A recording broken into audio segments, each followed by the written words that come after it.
नमस्कार मित्रांनो, मनी मॅनेजर्सच्या निफ्टी ॲनालिसिसमध्ये आपले स्वागत आहे। आज निफ्टी गॅप अप ओपन झाली 23,368ला आणि 23,207चा लो बनवून नॅरो रेंजमध्येच मूव्ह केलेले आहे। 23,280 ते 23,340 या नॅरो रेंजमध्ये मूव्ह करत होती आणि 23,328ला क्लोज झाली।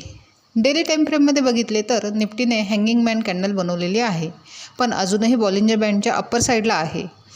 23,050 हा डेली टाईम फ्रेमचा मिडल बॉलिंजर बँड असल्याने तो सपोर्ट घेऊ शकतो। जर अपसाईडला मूवमेंट चालू राहिली तर 23,950पर्यंत जाऊ शकते। 30 मिनिट टाईम फ्रेममध्ये बघितले तर निफ्टीने गॅप अप केल्यानंतर पूर्ण वेळ साईडवेज मूवमेंट केलेली आहे, त्यामुळे आजचा डे हाय आणि डे लो खूप महत्त्वाचा आहे।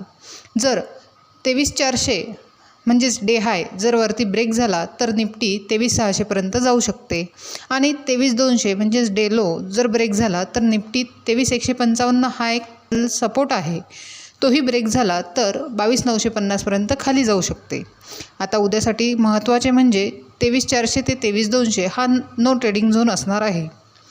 लेवल ब्रेक झाल्यावर निफ्टी सस्टेन झाली तरच ट्रेड करावा। ट्रेड करताना प्राइस ॲक्शननुसार आणि काळजीपूर्वक करावा।